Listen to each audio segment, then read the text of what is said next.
Et bonjour à tous et bienvenue sur cette nouvelle vidéo. Ça va être un bilan lecture roman.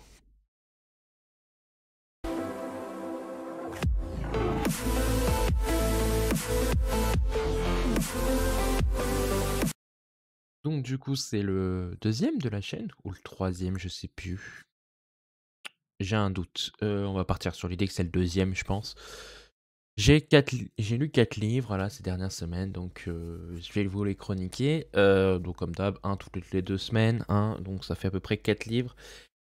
On va commencer par, évidemment, pas le plus simple, sinon ça serait trop drôle, celui à qui j'ai mis la moins bonne note. Donc j'ai mis 3 sur 5 sur Goodreads. C'est le Lit Bardugo, la neuvième maison, qui est édité chez De Saxus. Alors, on va faire déjà un petit résumé. En gros, on va suivre Alex qui rentre à l'université de Yale alors qu'elle a aucun diplôme, etc. Sauf qu'elle arrive à entrer à Yale parce qu'elle a une capacité, elle est capable de voir les fantômes. Suite à ça, elle est recrutée par le directeur de Yale et elle va rejoindre la neuvième maison parce qu'il faut savoir que du coup Yale est constitué de plusieurs maisons secrètes. Oui, c'est ça, des maisons secrètes, on peut dire, des sectes voilà. Bref, elle est constituée d'un ensemble de sociétés secrètes, c'est le mot que je cherchais, voilà, société. Et elle dirige un peu le monde, voilà. Grâce à certaines maisons, il y a des personnes assez riches qui font des paris sur la bourse, etc. Car ils ont des dons de promis, de de devins, on va dire, voilà, des devins. Et en fait, Alex va rejoindre la neuvième maison, qui est celle qui va surveiller toutes les autres maisons, voilà, qui va vérifier que tout se passe bien, etc.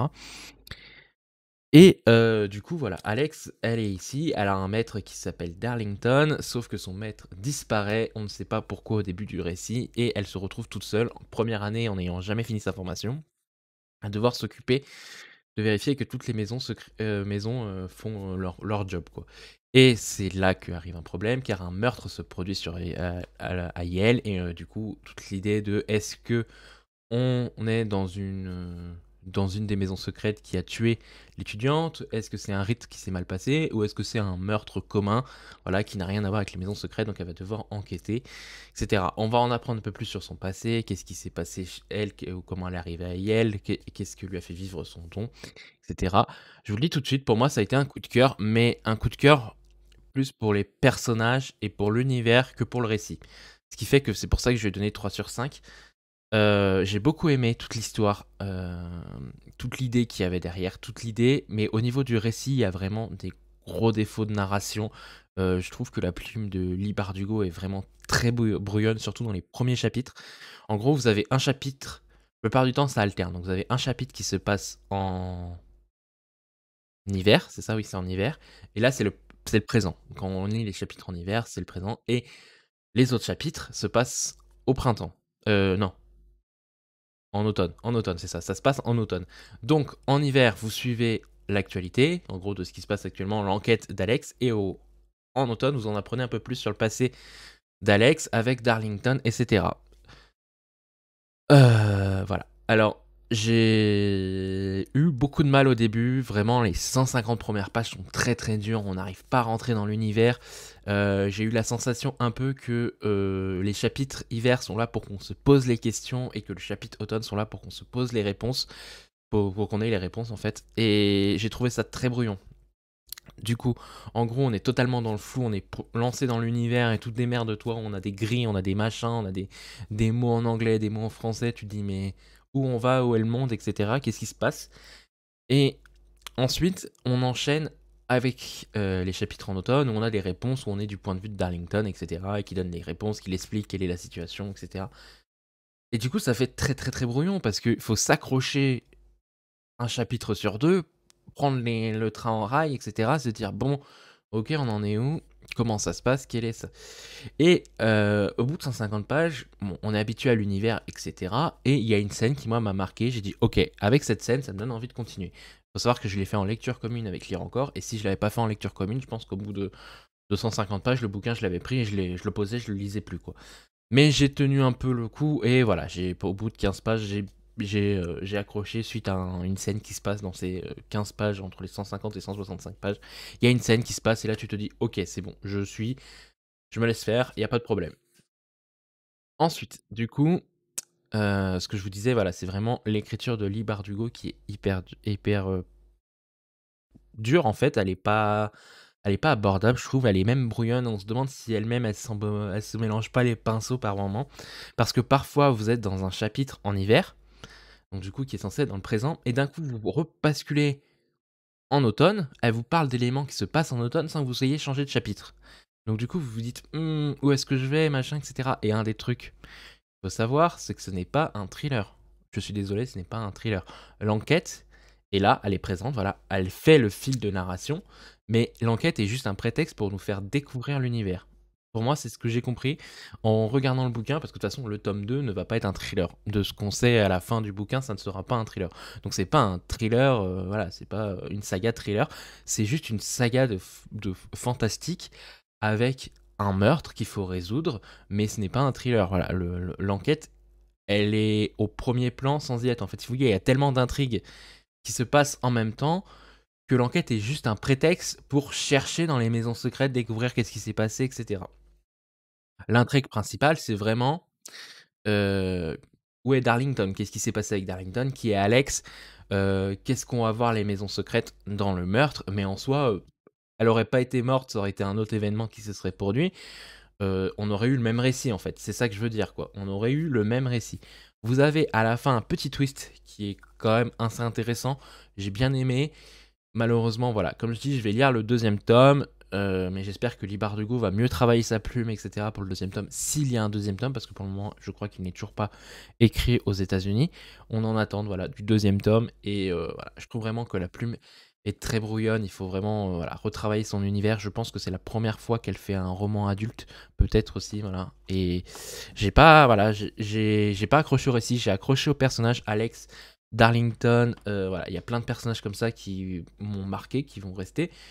Mais en soi, l'histoire, non, enfin, le récit ne marche pas. L'univers donnait tellement de possibilités, les personnages tellement de possibilités. Il y a plein de choses qu'on n'a pas de réponse à la fin. Et la scène que je vous ai dit qui m'a marqué, on n'a pas la réponse de comment elle a pu se produire. Pourquoi il y a eu ça? Ça reste un suspense, voilà, on est en suspens et on a l'impression que on n'y prête plus attention, quoi. Ça a marqué Alex, mais même elle n'en parle plus. Donc voilà, ça m'a beaucoup dérangé. Donc voilà, je préfère me dire, c'est un coup de cœur quand même au niveau des personnages, et cetera, mais il y a quand même énormément de défauts et c'est un bouquin que j'arriverai pas à conseiller, quoi. Comment conseiller quelqu'un et lui dire: «Ouais, sur 500 pages, faut que tu t'accroches quasiment 150 pages pour commencer vraiment à prendre le train en route», et cetera, et en plus, moi, j'ai pas eu le côté addictif. C'est-à-dire que beaucoup disent: «Au bout d'un moment, tu t'es addict, tu veux tout savoir», et cetera. Non, je l'ai pas eu ce côté addictif, vouloir lire, et cetera, la suite. Non, je lisais mes chapitres que j'avais dit à lire encore. Ouais, bah écoute, ce soir je m'arrête à ce chapitre-là, demain je m'arrête à ce chapitre-là, et c'est tout. Je lisais mes chapitres et j'avais pas forcément envie d'aller plus loin après le bouquin, quoi. Et même parfois je m'arrêtais en plein milieu du bouquin pour faire autre chose. C'était vraiment, voilà, il y a pas le côté addict où je pouvais plus lâcher le bouquin et que je me retrouvais à 2 heures du matin à dire: «Merde, je bosse demain, faut que j'aille me coucher». Non, il était minuit, bah, c'est pas grave, voilà, je ferme le bouquin et puis je vais me coucher et puis on n'en parle plus, quoi. Donc c'est vraiment très problématique pour moi de vous le conseiller. J'ai beaucoup aimé du coup les personnages, c'est tout ce que je peux vous dire. Voilà, les personnages et l'univers. Maintenant, j'espère que le deuxième tome sera meilleur. S'il y a un deuxième tome, c'est toujours la même histoire, voilà, je suis en attente du deuxième tome. Mais ce qui me fait peur, c'est que la plupart du temps, un deuxième tome est moins bon qu'un premier tome et déjà que le premier tome est pas ouf. Voilà. Moi, j'ai eu quelqu'un qui m'a dit en plus sur Instagram quand j'ai fait ma chronique, qui m'a dit que elle avait adoré le tome 1, mais qu'elle voulait en rester là, quoi. Ça lui suffisait, elle irait pas le deuxième tome parce qu'elle voulait pas se gâcher le tome 1. Moi, vu qu'il m'a laissé quasiment indifférent au niveau du récit, je me dis: «On va voir le deuxième tome», quand en plus ça sera pas sur un thriller. Donc voilà, ça sera vraiment dans un autre univers et je pense que ça sera plus abordable déjà. Ensuite, on passe sur du 4 étoiles, voilà. Donc c'est mon premier king de l'année, Carrie, voilà, son tout premier king. Bon, écoutez, est-ce que je vous fais réellement le résumé de Carrie? On va le faire quand même pour la forme, pour ceux qui ne connaissent pas du tout Carrie. Carrie, c'est l'histoire d'une jeune adolescente qui est détestée à son école. Elle se fait harceler, et cetera, et ce que savent pas les personnes à l'école, c'est qu'elle possède un don de télékinésie et en gros, elle a aussi une mère qui est énormément portée sur la religion. C'est une religion religieuse extrémiste, quoi. Et Carrie doit vivre dans cet environnement-là, essayer de survivre plutôt même. Et en fait, il y a une des filles qui s'en veut de lui avoir fait du mal, qui propose à son copain de l'inviter au bal du lycée, etc. Et Carrie vit sa meilleure vie jusqu'au moment du drame. Et là, je vous laisserai découvrir la suite du bouquin. Bon, le problème de Carrie, comme je vous disais, c'est que moi, je savais ce qui allait se passer tout le long du bouquin, et le problème, c'est que tout le suspense se passe sur ce qui se passe au bal, et quand tu es au courant de ce qui se passe lors du bal, c'est ouais, c'est dommage, quoi. Mais comme j'ai dit, franchement, pour un premier tome, si tous les auteurs pouvaient faire des aussi bons premiers tomes, ça serait parfait, hein. On serait, au paradis du livre. Vraiment, Carrie, ouais, voilà, pour un bon King, j'ai beaucoup, beaucoup aimé, et en plus, on m'a dit que, c'était assez révolutionnaire sa plume à l'époque où il l'avait écrit, et j'avoue que ouais, j'ai plutôt aimé. Il y a juste une chose qui, moi, m'a posé problème, il y avait pas de chapitre, et c'est très compliqué quand tu veux t'arrêter, après avoir commencé à le lire, te dire: «Bon, je m'arrête là» et cetera, voilà, ça commence à être compliqué. Donc pour ceux qui me disent: «Ah ça va, il fait que 280 pages, quoi». Ouais, mais bon, King, à chaque fois, moi, je mets du temps à le lire. Je tourne à peu près sur du 50 pages à l'heure sur des bouquins comme celui-là et autres. Et King, je dois tourner même pas à 30 pages à l'heure parce que la plume est beaucoup plus, voilà, je sais pas. Avec King, j'ai du mal à faire 50 pages à l'heure, me demandez pas pourquoi. King, ça, j'ai du mal. Peut-être ses descriptions, etc. Bien me fasse, hein. Je savoure le bouquin, et voilà, j'ai fini le Carrie. Mais voilà, heureusement que c'était son premier bouquin. Pourquoi 4 étoiles sur 5? Je pense que voilà, comme je l'ai dit, il y a énormément de longueur, c'est les longueurs de King, hein, on reconnaît sa plume. Mais du coup, vu que tout le suspense repose sur justement qu'est-ce qui s'est passé au bal, et qu'aujourd'hui, je pense que tous ceux qui connaissent Carrie savent très bien ce qui s'est passé au bal, le bouquin marche pas trop, et du coup, ça fait que la longueur, les lenteurs, etc., font que bah, le suspense ne marche pas. Voilà, c'est un peu triste, mais c'est un bon King quand même, c'est un très bon King. Je le penche plus sur le bon côté, donc ça fait que j'ai lu 2 bons King, un mauvais King. Le mois prochain, du coup, ça sera Rose Mader. Je ne connais rien du tout de celui-là, donc je vais vraiment pouvoir en profiter. Voilà, donc Carrie de Stephen King. Et là, on commence sur le 5 étoiles. Il y en a un que j'ai préféré à l'autre, c'est pour ça qu'il est deuxième. C'est 5 cartes brûlées de Sophie Loupia. Donc, dans 5 cartes brûlées, on va suivre Laurence Gressac, c'est ça. On va suivre toute sa vie, en fait, de 1979 à 2011. Voilà, on va suivre de sa première vie à cette. Et en fait, Sophie Loupia va nous décrire toute sa vie, avec tous les problèmes qu'elle a rencontrés dans sa vie. Son frère qui était méchant envers elle, parce qu'elle était un peu ronde, voilà, elle avait un peu de surpoids, comment elle s'est fait détester au collège, au lycée. Ensuite, elle va devenir une championne sportive. Voilà, elle va avoir tout son vécu. On va suivre. Voilà, c'est limite une biographie, voilà, de Laurence Gressac, son personnage principal. Et en gros, ce qui va nous tenir en haleine sur ces 32 ans, c'est que le prologue parle d'une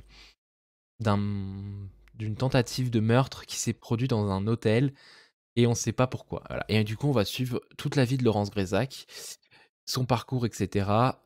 Moi, j'ai beaucoup aimé parce que du coup, vraiment, la psyché de la femme et de Laurence est super bien. Je me suis revu dans certaines scènes quand, voilà, entre frères et sœurs, on se fait des petites crasses. Moi, j'ai 2 sœurs, donc voilà, les crasses, je les connais, hein, j'en fais partie aussi d'avoir fait des crasses. Voilà, donc ça m'a beaucoup rappelé ça. Le fait de, voilà, s'interroger sur son corps, se faire, insulter parce qu'on est un peu rond, et cetera, et que la société aujourd'hui, si tu pas, en taille 23 ou que t'as pas le corps d'un dieu grec, voilà, tu étais une merde pour la société. Et Laurence Grézac, voilà, a subi cette histoire de toute sa vie. Voilà, elle est naïve, elle se fait avoir à chaque fois. Et moi, bah, je me suis laissé porter. J'avais à peu près deviné la fin. Voilà. Je pensais pas qu'elle allait pousser le vice aussi loin, Sophie Laubière, mais j'avais, voilà, deviné, on va dire 90% de la fin. Mais ça ne m'a pas empêché de prendre énormément mon pied, et voilà. Et en plus, elle m'a fait réaliser une chose, c'est que moi, pour moi, ce qui est important dans un bouquin, c'est d'avoir une femme avec un gros potentiel, que ça soit une femme qui tue, une femme, une mère, une fille, victime ou juste un personnage hyper important dans l'histoire. Je vais vous en parler un peu plus dans mon deuxième coup de enfin, dans mon coup de cœur, en fait. Celui-là, c'est un coup de cœur, mais plus faible que celui que j'ai lu, voilà. Et j'ai eu un petit coup de cœur pour celui-là. Je le conseille vraiment si vous avez jamais lu. De toute façon, La Plume de Sophie Loupière, hein, c'est du très bon. Moi, j'avais eu L'Enfant au caillou pour le Black November. Voilà, donc je vous conseille énormément sa plume. J'ai adoré lire ce livre, découvrir Laurence Grésac. Je me souviens que je l'ai bouffé, c'est-à-dire que j'ai commencé à le lire le dimanche et j'en ai bouffé ouais, plus de la moitié quoi, un dimanche. Alors que la plupart du temps, le dimanche, je lis pas trop. J'essaye, je lis deux, trois fois, mais je lis pas non plus à défoncer un bouquin.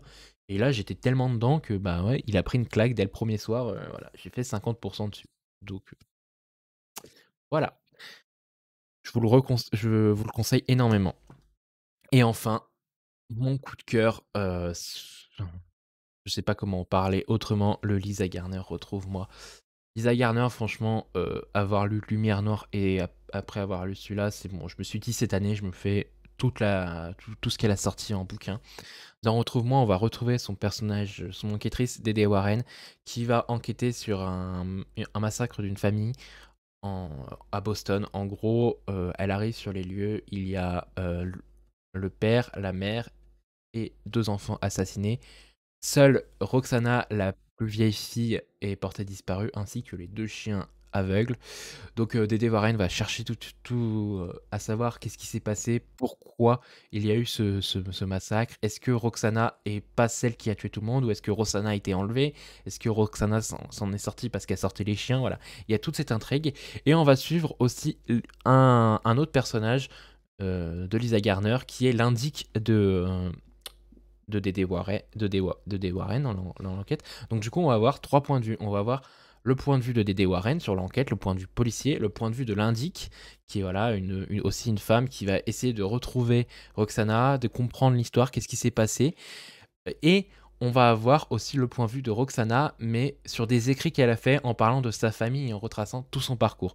Et j'ai adoré ce bouquin. Je peux pas dire autrement, pour moi, c'est tout simple, j'ai pas deviné la fin. Déjà, un thriller qui ne me fait pas deviner la fin, j'adore ça. Le fait que Dédé Warren se pose toutes les bonnes questions au bon moment. C'est-à-dire que, ok, ça peut faire accuser Roxana, mais est-ce que par rapport à ce qu'on sait, ça peut pas aussi accuser ça? Et puis aussi par rapport à ce qu'on sait, voilà. C'est tellement bien fait dans son bouquin, avec l'indice qui aussi recherche les pistes, donne des infos à Dédé Warren qui donne des infos à son indique, les échanges qu'il y a entre les deux pour dire voilà, moi j'ai vu ça, toi tu as vu ça, oui, mais toi tu prends ça parce que ton passé te dit ça, oui, mais toi ton passé d'enquêtrice te dit ça, et toi tu vois les lois, et moi je vois ça, etc. J'ai adoré ce duo-là, les échanges qu'ils ont, et en plus, à la fin du bouquin, on apprend que ce duo-là va rester parce que l'indic devient indic officiel. Au début, c'est plus un indic, voilà, pas très officieux, voilà. Et là, à la fin, J.D. Warren dit, voilà, mon indic officiel, c'est elle, et voilà. Donc, on sait que ce duo va revenir et ça me fait énormément plaisir. Et voilà, tout est fait pour qu'on soit bien. Voilà. C'est-à-dire que on a un point A, on doit arriver à un point B, on a quelques étapes, mais on fait que ça soit très bien tissé. Et moi, voilà, c'est-à-dire que vu qu'elle mettait toutes les pistes en avant, je me disais, bah, vu qu'elle a vu tous les points de vue, moi je sais pas lequel ça peut être, quoi. J'ai pas l'impression que Lisa Garner essaie de me cacher quelque chose. Alors que voilà, à la fin, quand on apprend qu'est-ce qui s'est passé, et bah ça tient debout, quoi, parce que tous les indices menaient aussi à cette piste, qui était aussi peut-être explorée, voilà. Et le fait d'avoir aussi, dans le passé de Roxana, il s'est passé quelque chose, et Lisa Garner a pas pris le parti de dénoncer. Elle a dénoncé les choses qui étaient mal, mais elle prenait aussi le parti de dire attention, il y a quand même des choses bien dans ce système-là. C'est pas tout le monde qui subit ça, il y a d'autres ça. Et j'ai beaucoup aimé le fait d'avoir pris une vision. Voilà, ça existe, des problèmes comme a eu Roxana, ça existe, mais il y a d'autres choses. Dans le même truc, il y en a qui n'ont pas de problème et que tout se passe très bien. Et j'ai trouvé ça sublime. Voilà, Lisa Garner, merci beaucoup pour ce bouquin. J'attends la suite. Voilà, j'attends le prochain bouquin. J'espère qu'il y en aura un l'année prochaine ou dans 2 ans. Au contraire, prends ton temps pour écrire le prochain pour qu'il soit aussi bon que celui-là, voire meilleur.